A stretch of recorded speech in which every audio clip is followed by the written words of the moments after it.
Although these days, South Florida is known for its sun-drenched beaches, vibrant nightlife and cosmopolitan ambience, this region's roots trace back to a remarkably different era.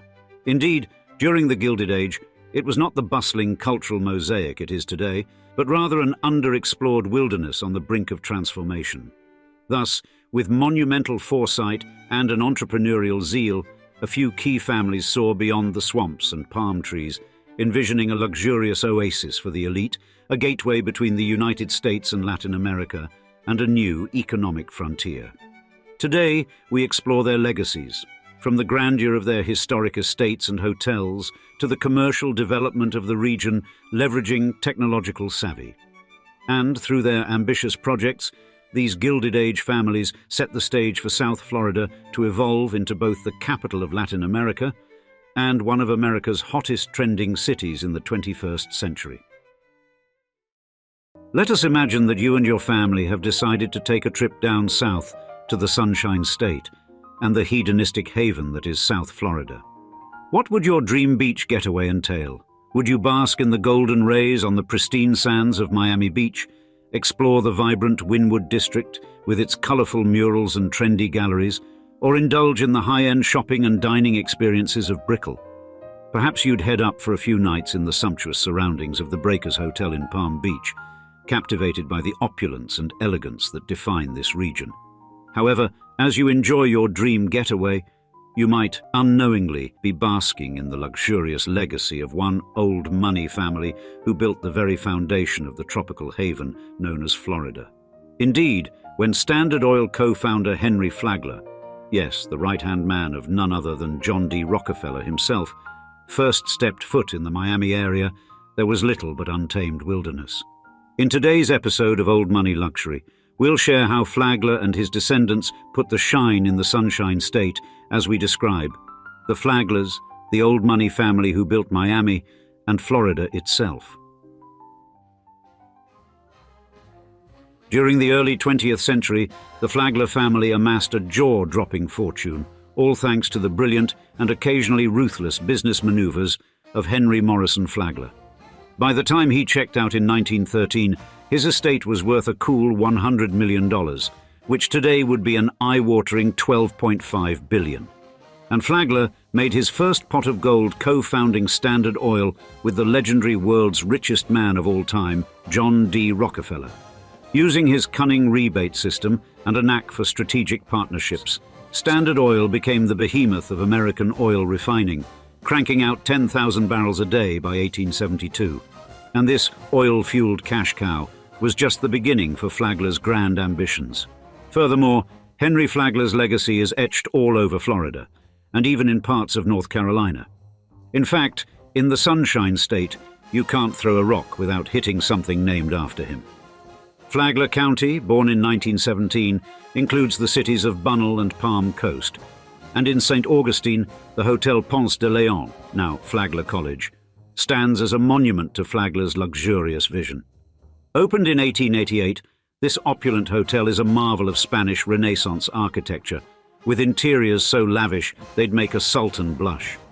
Nearby, the Hotel Alcazar, another of Flagler's brainchildren, now houses the Leitner Museum, offering a glittering glimpse into the Gilded Age with its eclectic array of artifacts. The swanky Palm Beach, Florida, is home to Whitehall, Flagler's 75-room mansion completed in 1902. This Beaux-Arts beauty, now the Henry Morrison Flagler Museum, showcases the grandeur of Flagler's lifestyle and his substantial contributions to the region's development. And then there's the Breakers, a legendary resort in Palm Beach. Modeled after an Italian Renaissance-style villa, it opened in 1896 and instantly became the darling of the wealthy elite. The Breakers still stands, one of the few grand hotels still family-owned, specifically by the Keenan family, who are Flagler's descendants. Additionally, Miami itself owes much of its early growth to Flagler and his Royal Palm Hotel, which opened in 1897. By extending his railroad to Miami and building essential infrastructure like streets and utilities, Flagler laid the groundwork for the city's explosive development. But Flagler's influence even stretches to the University of North Carolina at Chapel Hill, where the prestigious Keenan Flagler Business School bears his name, as well as that of his third wife, Mary Lily Keenan. Furthermore, as a titan of the Gilded Age, Flagler's personal possessions were as grand as his business ventures. His art collection, for example, boasted over 180 paintings, which were displayed in his palatial residences. But Flagler's artistic flair didn't stop at paintings. He commissioned famed glassmaker Louis Comfort Tiffany, yes, as in that Tiffany's, to create stunning stained glass windows for the Hôtel Ponce de Leon. These intricate, vibrant windows were a true marvel of craftsmanship, adding even more grandeur to an already opulent hotel. And jewelry. Oh, Flagler and his wives had that in spades. One of his most beloved possessions was a white Maltese terrier named Delos, considered by Flagler to be a treasure, and he even had a portrait painted of himself with Delos, showcasing the deep bond he had with his pampered pooch. Beyond art and jewels, Flagler indulged in other luxuries like his private railcar, number 91. This lavishly appointed railcar was a symbol of his power and influence, allowing him to travel in comfort and style along the Florida East Coast Railway, which he himself built. However, at this point, you're probably wondering how a little-known oil tycoon from up north came to build one of the most multicultural and forward-thinking parts of the United States, Miami and the greater Florida region, in just a few short years. In order to get our answer, we'll have to start at the very roots of the Flagler dynasty, which takes us back to the foggy, windswept plains of Germany. The Flagler family's journey from the Palatinate region of southwestern Germany to the United States is nothing short of an epic. You see, it all began with Zachariah Flagler, who first set foot in Walworth, England, before making his way to America in 1710. The family eventually planted their roots in Dutchess County, New York, with the surname Flagler anglicized to Flagler by Henry's grandfather, Solomon.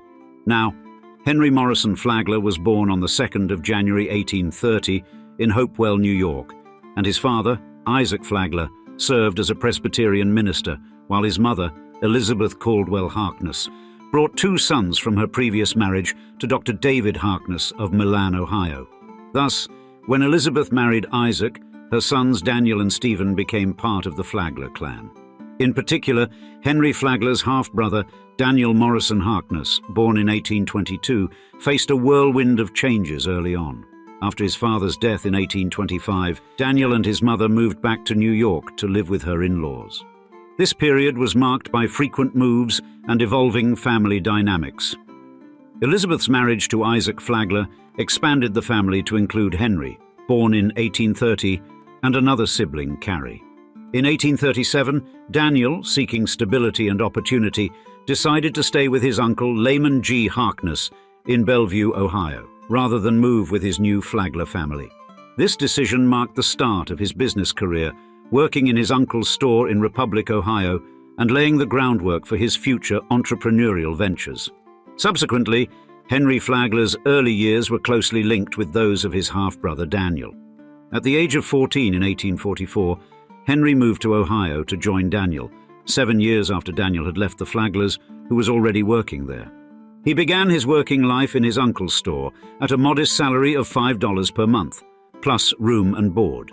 This early move was pivotal for Henry, as it introduced him to the business world, and by 1849, his diligence and growing skills earned him a promotion to the sales staff, with a salary increase to $40 per month, equal to around $1,600 monthly today. However, the 1860s brought a setback when Henry's foray into the salt mining industry with the Flagler and York Salt Company in Saginaw, Michigan, failed due to the disruptions of the Civil War. Despite this failure, Henry's entrepreneurial spirit remained strong, and a defining moment came in 1867 when John D. Rockefeller sought capital for his burgeoning oil business.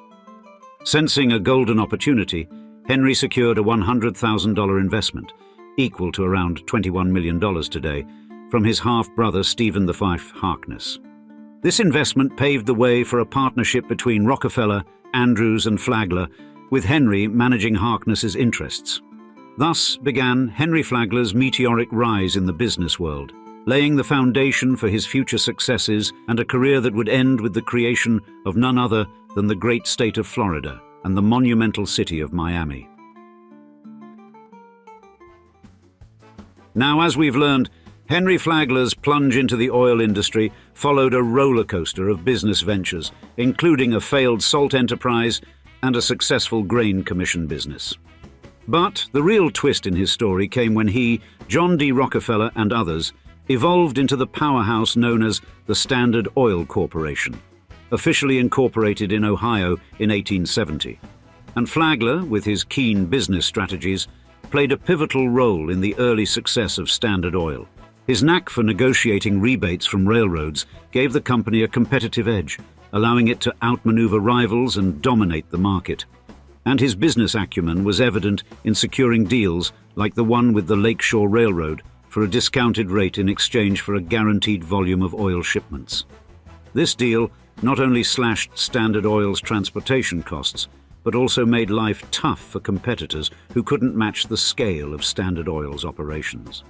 By the late 1880s, Standard Oil commanded 90% of the oil refining market in the United States, and its dominance wasn't just about size, it was about efficiency and relentless innovation. The company's practices, though, didn't sit well with everyone, leading to the birth of antitrust laws aimed at curbing monopolistic power. Yet, the legacy of Standard Oil's strategies and innovations reshaped the oil industry and laid the groundwork for modern corporate practices. Soon, Flagler's fortune didn't rest solely on oil. In the 1880s, he diversified his investments, setting his sights on Florida. This shift was partly driven by personal reasons. His first wife, Mary, had fallen ill, and the couple traveled to Florida for her health.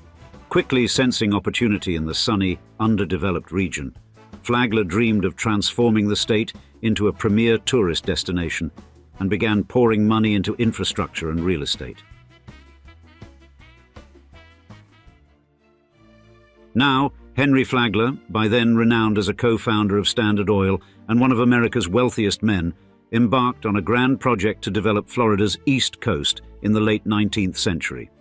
In 1885, he acquired the Jacksonville, St. Augustine and Halifax River Railway, a modest line in northeastern Florida. And this purchase marked the first step in Flagler's vision to create a transportation network that would open the region to tourism and development.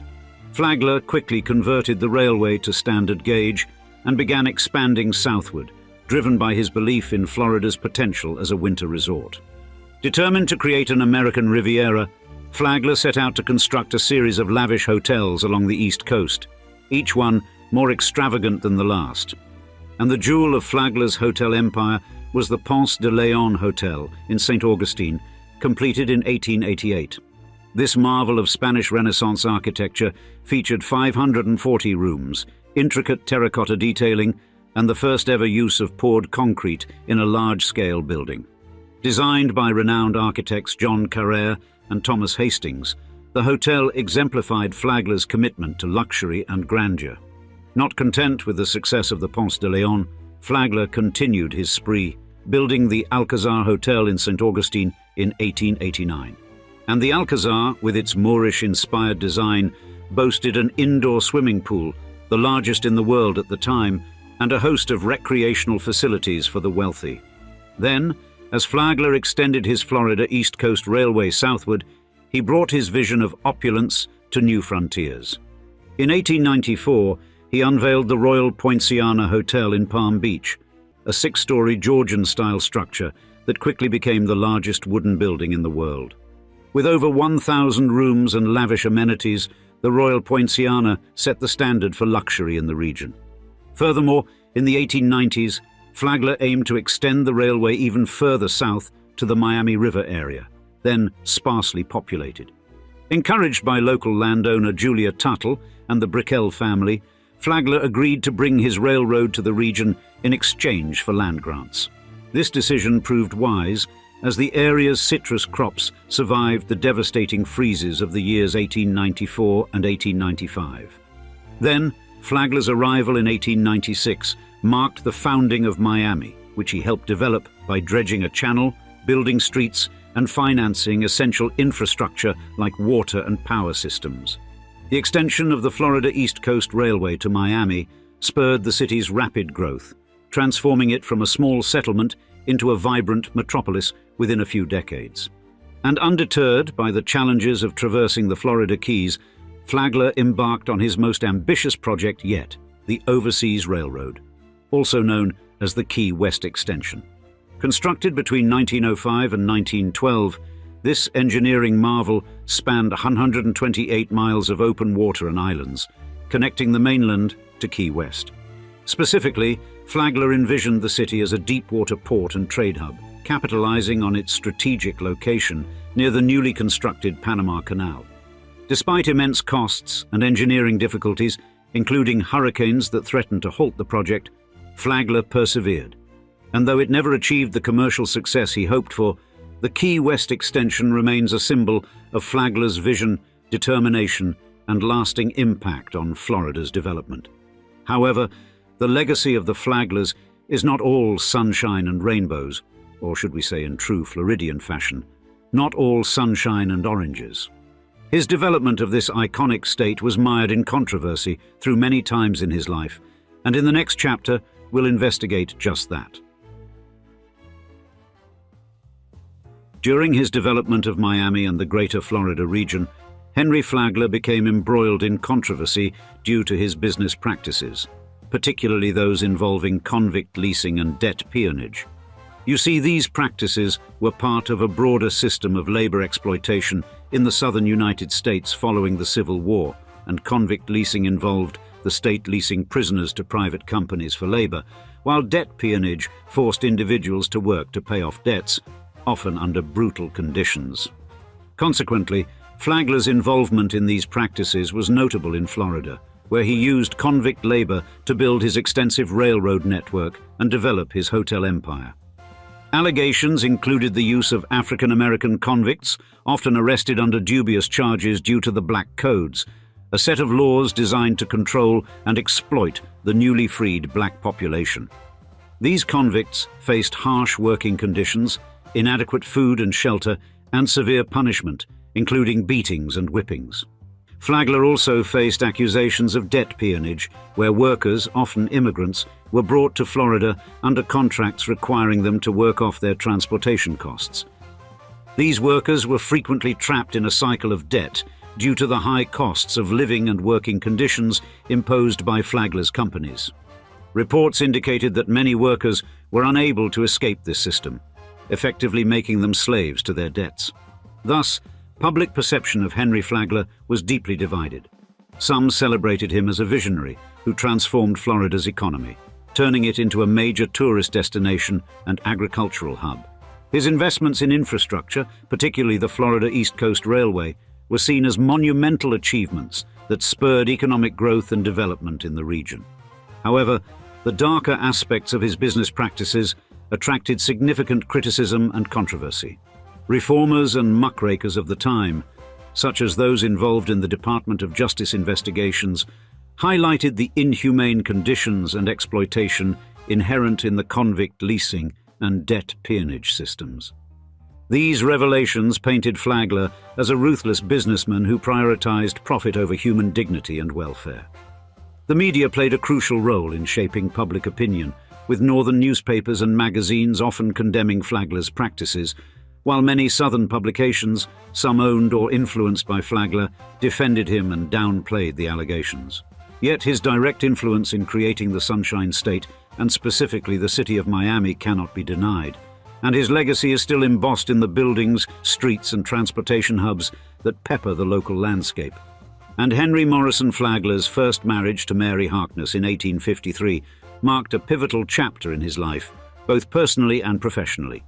Mary, who was Flagler's first cousin, provided a stable and supportive environment that allowed him to focus on his burgeoning career.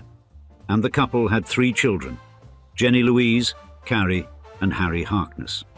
Tragically, their daughter Carrie died at the age of 3, and Jenny Louise later died from complications related to childbirth. These personal losses deeply affected Flagler, but he continued to push forward in his professional endeavors.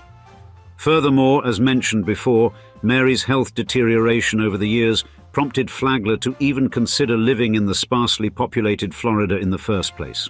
Despite the change in environment, Mary's health sadly did not improve, and she passed away in 1881.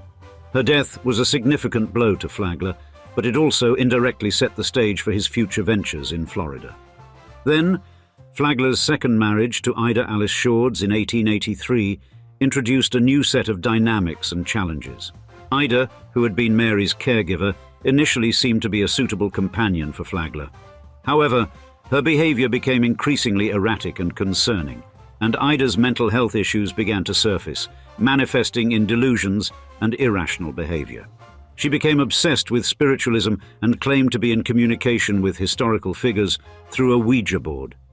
Flagler's response to Ida's deteriorating mental state was to seek medical intervention. And in 1895, she was institutionalized for the first time, and her condition was diagnosed as delusionary insanity. This diagnosis provided Flagler with the grounds to seek a divorce, which was a complicated process at the time. Shockingly, in 1901, Flagler managed to influence the Florida legislature to pass a law that made incurable insanity a valid reason for divorce. This law was specifically tailored to his situation, and he was the only person to benefit from it before it was repealed in 1905. Even more controversially, the divorce allowed Flagler to marry his third wife, and just 10 days after his divorce was finalized, at the age of 71, Flagler married the 34-year-old Mary Lily Keenan, a woman of remarkable beauty and intelligence from a prominent North Carolina family. This union was not just a personal milestone, but also a pivotal moment that would further cement Flagler's legacy. Henry himself passed away in 1913 after a fall at Whitehall, leaving Mary Lily as one of the wealthiest women in America. This wealth, however, did not bring her lasting happiness. In 1916, just 3 years after Henry's passing, she married Robert Worth Bingham, a childhood friend and a North Carolinian socialite. Their marriage, however, was fraught with difficulties and suspicions.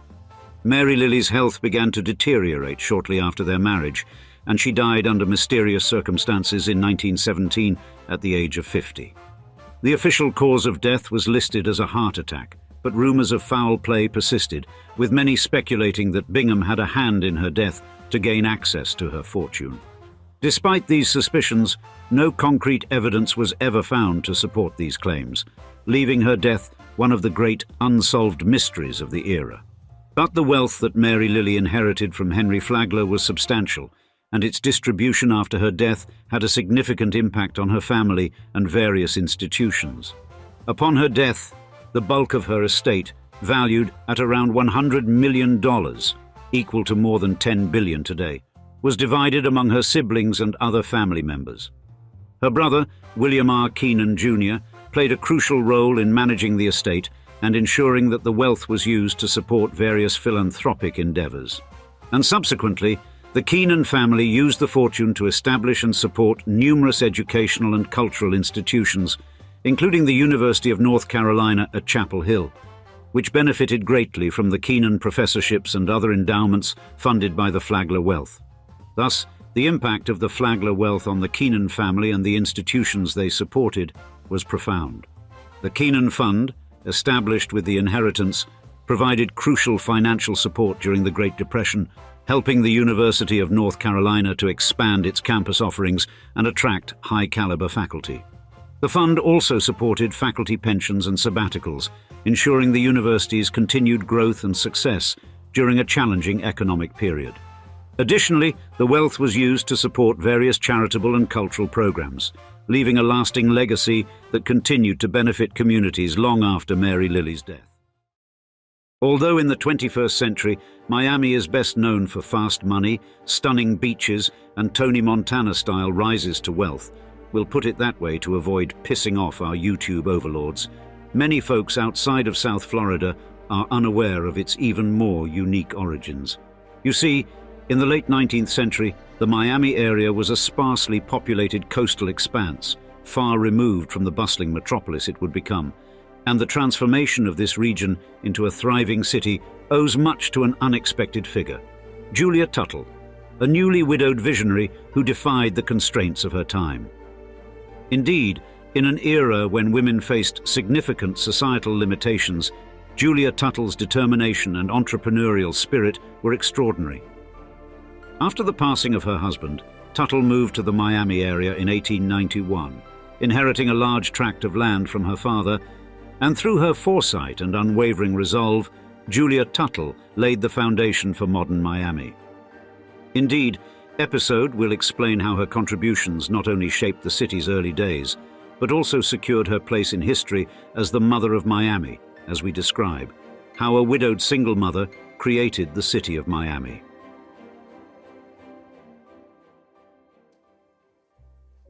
Long before Julia Tuttle's vision reshaped Miami into the vibrant metropolis we recognize today, the region, then referred to as Biscayne Bay Country, was meticulously maintained by the Tequesta Indians, whose presence in southern Florida spanned over a millennium.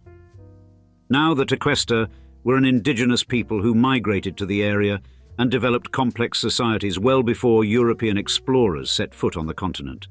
And their settlements, strategically positioned along the Miami River and the coastal islands of Biscayne Bay, showcased sophisticated urban planning with a deep understanding of the local ecosystems. Indeed, these early Floridians were adept in fishing, hunting and gathering, and efficiently utilizing the bountiful marine resources of the southeastern Atlantic coast. Furthermore, instead of adopting agriculture, which was common among many indigenous cultures, the Tequesta capitalized on the rich offerings of their environment.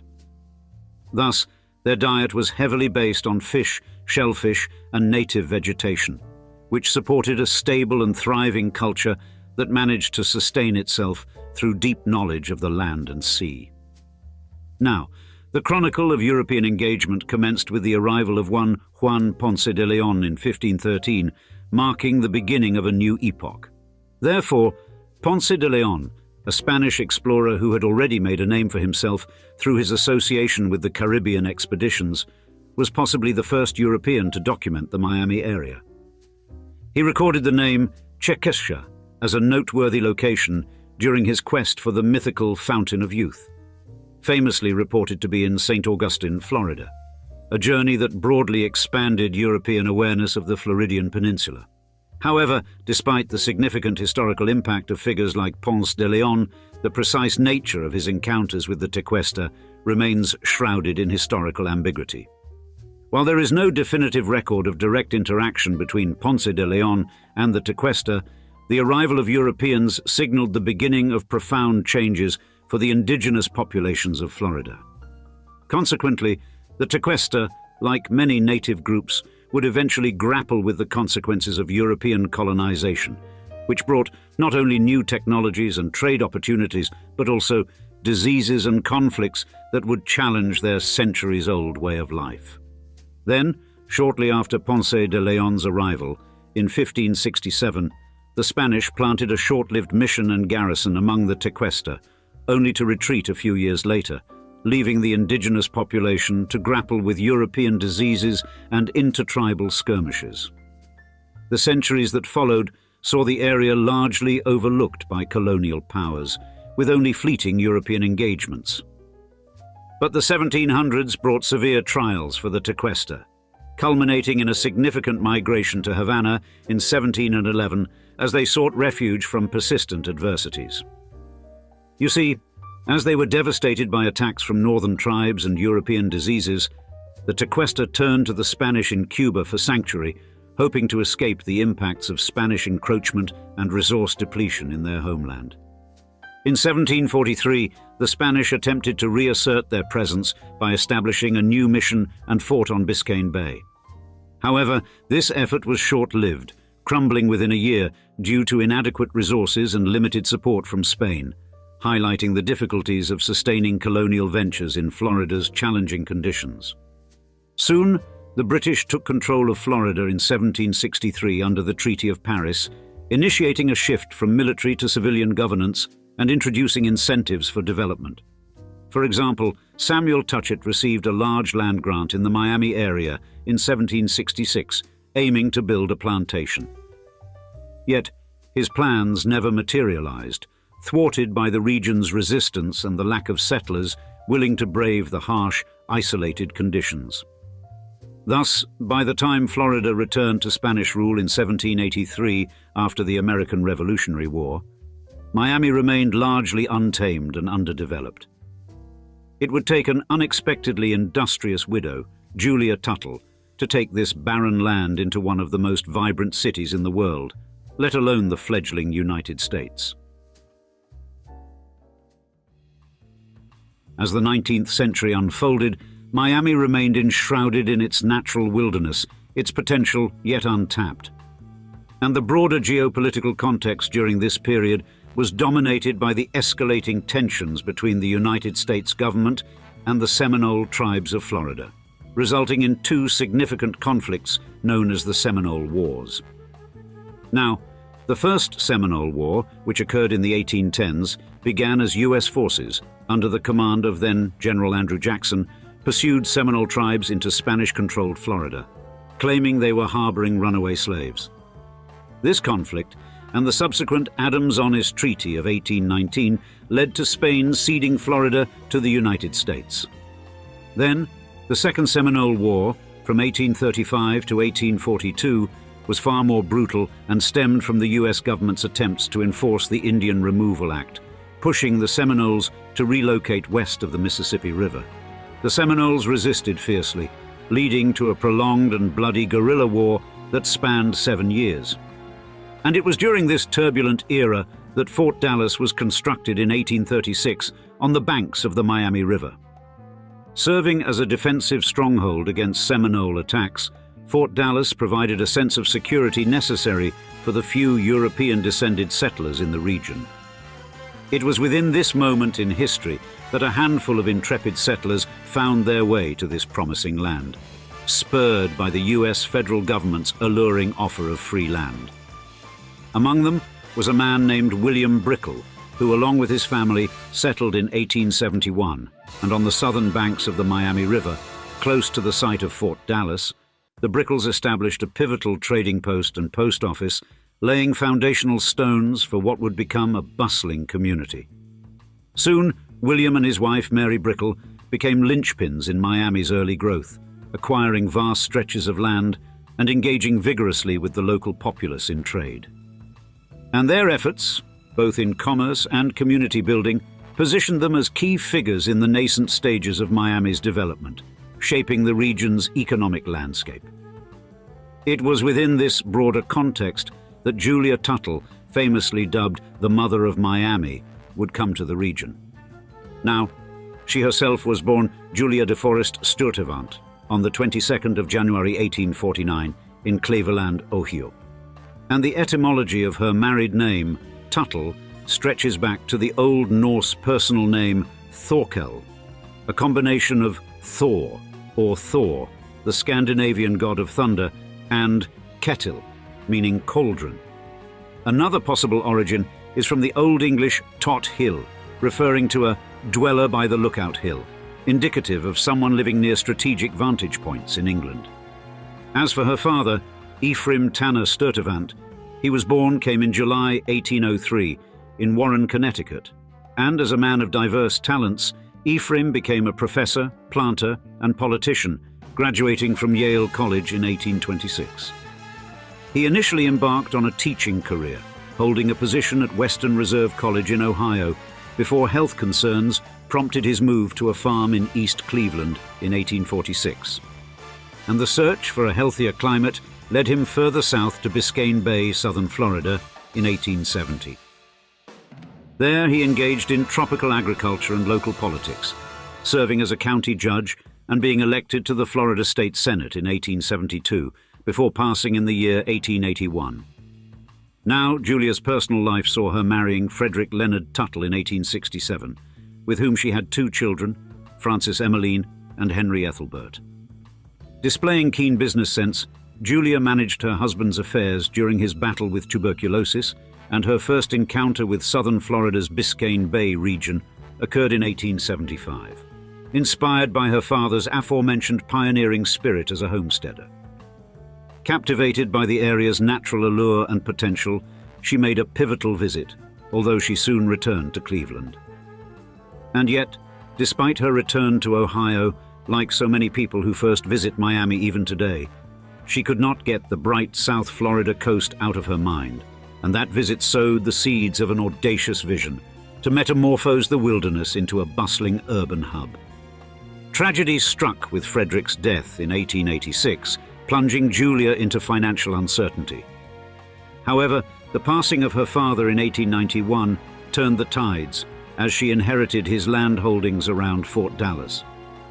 Armed with a fresh start, the 42-year-old widow, along with her children, moved to this relatively isolated locale, acquiring an additional 640 acres along the Miami River.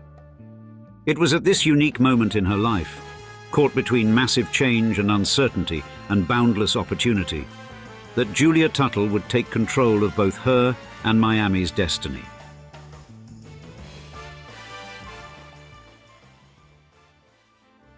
Facing the harsh challenges of the tropical environment of an untamed Miami coastline head-on, Julia refurbished an old stone building into a home for her family. And her entrepreneurial spirit thrived as she established foundational community amenities, including the area's first bakery, dairy, and laundry, thereby laying the groundwork for the future city of Miami. You see, Julia was, even then, acutely aware that the transformation of the wilderness in southern Florida into a dynamic urban center hinged on establishing robust transportation links. And central to her strategy was the construction of a railroad, which she rightly believed would catalyze development and facilitate sustained growth. With this objective, Tuttle approached Henry Flagler, a renowned industrialist and railroad magnate from her hometown of Cleveland. And her proposition was audacious yet straightforward. She offered Flagler a portion of her land in exchange for extending his Florida East Coast Railway to Miami. Despite the allure of her offer, Flagler initially rebuffed her, skeptical of the region's prospects. However, Julia Tuttle was not one to succumb to setbacks.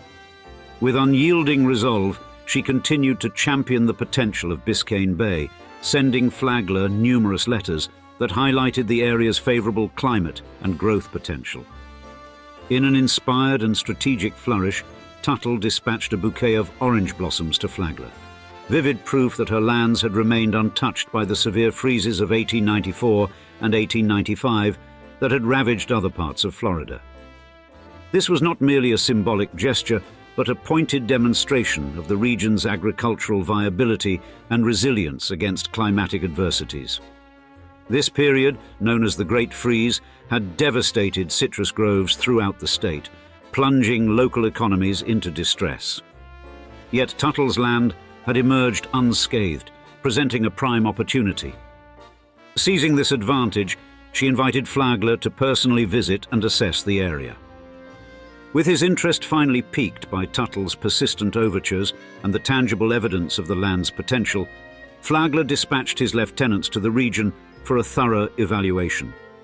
And their reports were positive and ultimately swayed Flagler, convincing him of the area's promise and the prudence of extending his railway network to Miami. In February 1896, Flagler's trusted representatives, including Joseph B. Riley and the Sewell brothers, John and E.G., set foot in Miami, initiating key infrastructure projects, notably the construction of the opulent Royal Palm Hotel. By the 22nd of April 1896, a historical moment was marked as the Florida East Coast Railway finally reached Miami. This monumental event acted as the linchpin for Miami's rapid transformation. Through her strategic foresight and indomitable spirit, Julia Tuttle had not only convinced a railroad tycoon to invest in her dream, but had also laid the foundational tracks for the modern city of Miami. By 1896, the previously sparse wilderness of Miami had quickly burgeoned into a thriving community, thanks to Julia Tuttle's foresight, spurred on by the newfound ease of access and influx of visitors and investors that the railroad facilitated. And by July 28th of the same year, the male residents of the area cast their votes to officially incorporate the city of Miami, which then boasted 502 registered voters. But despite her instrumental role in Miami's founding, Tuttle faced considerable financial hardships in her later years. Her generous land grants to Flagler, intended to spur the city's growth, left her in significant debt, and tragically, in 1898, Tuttle contracted meningitis and passed away on September 14th, at the relatively young age of 49.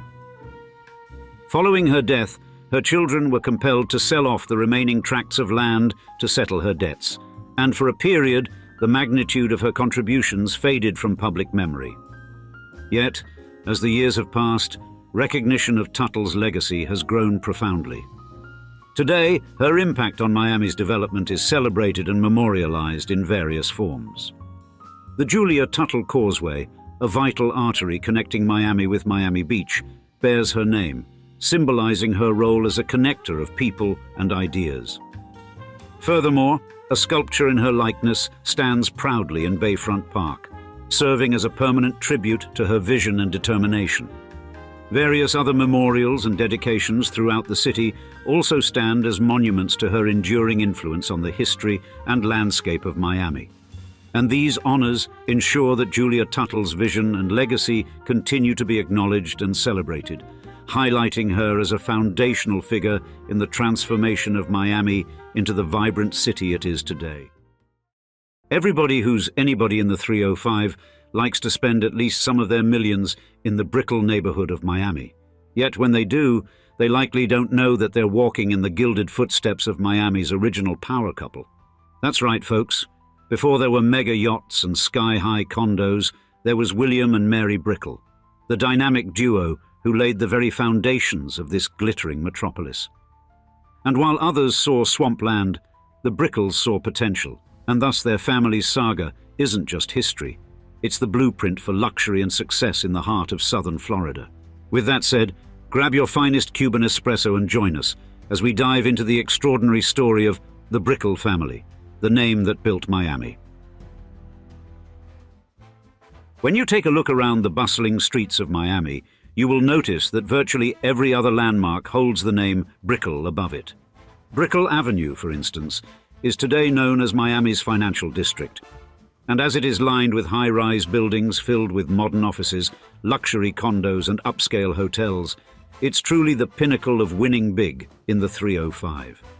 Often referred to as Miami's Manhattan, Brickell Avenue is a symbol that displays the monumental economic might of Miami, as well as its ability to play in the expansive game of global finance. Elsewhere, you will see the influence of the Brickell family at Brickell Key, a residential area so illustrious that it's situated on its own private island, away from the poor stench of the everyday man. Filled from end to end with high-rise condos, architecturally imaginative offices, and of course, the infamous Mandarin Oriental Hotel, Brickell Key is the epitome of exclusivity and is a pure representation of 1% living. And its allure is so strong, in fact, that every year it attracts residents from every corner of the globe and investors with only the deepest of pockets. Furthermore, if you turn back your attention to Miami's mainland, you'll be greeted by Mary Brickell Village, a bustling shopping and entertainment hub that serves as the beating heart of Miami's retail sector. Yet Brickell Village is not just a place to grab a bite to eat or buy into the latest fashion trends. It's a symbol of what modern Miami has become, a vibrant and welcoming city with a warm atmosphere that simply never sleeps. And how can we talk about Miami's captivating vibrancy without mentioning Brickell City Center? Though only a few city blocks in size, the Brickell City Center is the place to go in Miami to experience its affluence, its fine dining, and of course, its landmarks such as the East Miami Hotel. Built through innovative modern architecture and a certain je ne sais quoi that you can't find in other American cities, Brickell City Center is nothing short of a landmark of urban development and luxury lifestyle in Miami. Therefore, as you can see, the Brickell family's name is as important to Miami as its infrastructure and economy. But how did this family gain a foothold in the capital of Latin America? To find our answer, let's flip over to the next chapter. Though born in Ohio, the protagonist of our story and the founding member of the family, William Brickell, is actually English and Norman in origin. And the name Brickell is likely habitational, referring to one of the many areas called Brickell in 19th century Normandy. William Brickell, however, never witnessed life on the other side of the pond. Instead, he was born in Steubenville, Ohio, on the 22nd of May, 1825. Though not much is known of William's early life, it's clear that he quickly developed a burning entrepreneurial spirit, which he would fuel through childhood adventures and unforgettable experiences. He did receive an education, which was becoming standard in America in the mid-1800s. However, like so many great entrepreneurs, academic study didn't inspire William. The pursuit of financial freedom did, and Brickell chose to pursue entrepreneurial rather than academic endeavors. This lust for wealth eventually led William to join California's notorious gold rush, which promised fortune and opportunity to anyone disciplined enough to dig for it. However, when he arrived in California, Brickell soon realized that the gold rush was not the literal gold mine it was built up to be. And though he tried to unveil wealth from the earth, his efforts did not transpire into any meaningful financial reward. Brickell had tried, and he had failed. To an average man, a failure like this would set him on a new path, one of a conventional career and a more certain, stable income. However, William Brickell wasn't your average man, and though he didn't prosper financially from his Californian crusade, his mind and mentality became richer in experience, not to mention significantly more resilient. Armed with new life experience, he decided to move to Australia in the 1860s. This move was likely influenced by the discovery of gold at Ballarat, Victoria, in 1851, which sparked another gold rush, with hundreds of hungry miners seeking fortune each week for the best part of 40 years. However, Brickell once again struggled to find fortune hidden underneath the earth's crust. Thus, he instead turned his attention to more tried and tested methods of business, trade and commerce. He began by opening a general wares store, selling anything to anyone who had money to spend. Later, he accumulated enough capital to co-own a hotel in Albury, and eventually he secured a contract to build the first bridge across the Murray River in 1861. The contract proved extremely successful, and William profited £10,000 from the endeavour. That's $3 million by today's standards. During his time in Australia, William also made great strides in his personal life, meeting his future wife and business partner, Mary Bulmer. Reports differ on how the two met, but it's likely that Mary worked in the hotel William owned, and the two hit it off from there. Like Brickell, Mary Bulmer was originally from England and had migrated to Australia some years prior, likely in a similar pursuit of greater economic opportunity.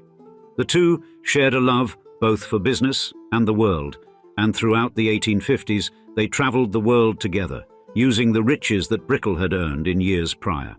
Then, in the late 1860s, high on the ecstasy of infatuation, the two decided to tie the knot and get married, leading to a new adventure in the next chapter of their lives.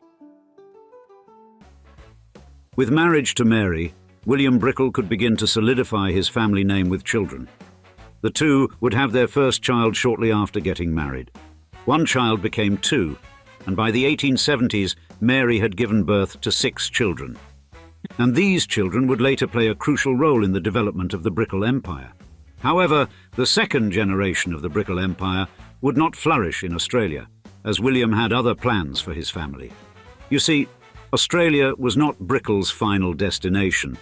Tather, it was just one stop along an illustrious plan of financial domination. The move to Australia allowed William to build his wealth and meet the love of his life. But as the 1860s drew to a close, he felt that the country had offered all that it could. He was ready to head home. However, he did not want to go back to Ohio. Brickell had gotten used to the heat of Australia, which was far more attractive than Ohio's long, cold and harsh winters. Therefore, he set his eyes on different shores, those of Miami. And so, in 1871, William, Mary and their 6 children set sail, reaching Miami shortly thereafter. Immediately, William deployed his financial resources, which were at this point significant, to purchase 640 acres of land on the south side of the Miami River. He then set up a trading point, the first of many businesses to come. This post became known as Brickell Point to those in the region and quickly became a key trading point in the local area. And William developed a particularly strong relationship with the local Indian people. He would purchase alligator hides, coontie roots, and deer skins from them, while they purchased the sewing machines, beads, and other wares that lined Brickell Point's shelves. The popularity of Brickell Point continued to boom in the following years, not only because of the variety of wares that were sold, but also because of its location. Brickell Point was in a tranquil and secluded area along the Miami River and provided many inhabitants with a much-needed break from the everyday hustle and bustle of inner city life. This geographic, unique selling point inspired William to later remove the original trading point and replace it with 2 cottages that hugged the Miami River. Isolated and peaceful, they became a lucrative endeavor for the Brickells, attracting traders from all over the eastern coast. Brickell Point also became a key catalyst for Miami's long-term growth. You see, the popularity of the trading post was a genuine example that trade could be a lucrative endeavor on the southeast coast. As a result, other traders began to set up in Miami in an attempt to replicate the success of Brickell Point. Travelers likewise settled down in Miami. The economy slowly grew along with the population, and more than ever, Miami started to be recognized as a key player in the country's economy. Therefore, it is not an understatement to say that Brickell Point laid the foundation for Miami's growth in the early 20th century and beyond. However, there was still one big problem. Miami was isolated from the rest of America. You see, as much as the efforts of William and Mary Brickell had bolstered Miami's economy, it still existed in great geographical isolation from the rest of the country. There were no highways, airports, or railroad connections as there are in modern-day Miami, and as a result, its economy could only grow so far, and its population could likewise only grow at a snail's pace, and much of its manpower had to be devoted to agriculture. However, at the turn of the century, a significant opportunity presented itself.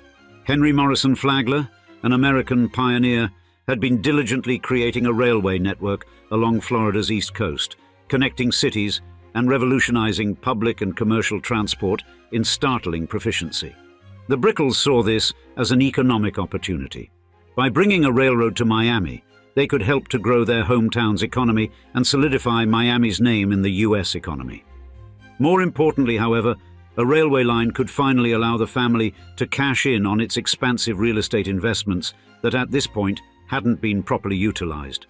So, William and Mary, alongside their neighbor and fellow economic powerhouse, Julia Tuttle, reached out to Flagler with their idea in 1896, and after intense negotiations, the trio managed to secure a deal in the first half of the year.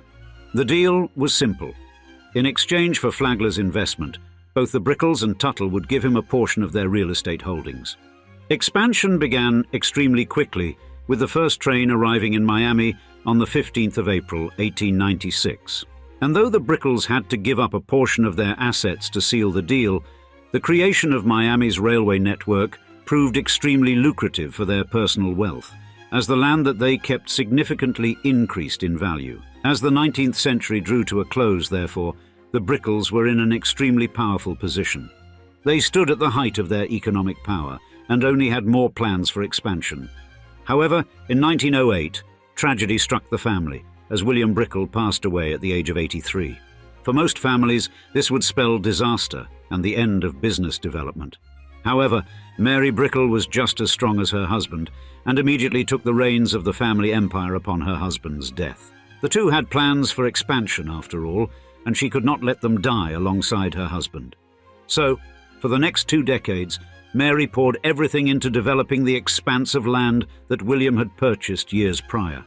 The idea was to create an area of gorgeous real estate, dubbed Brickell, to attract rich northerners and give the area an air of luxury.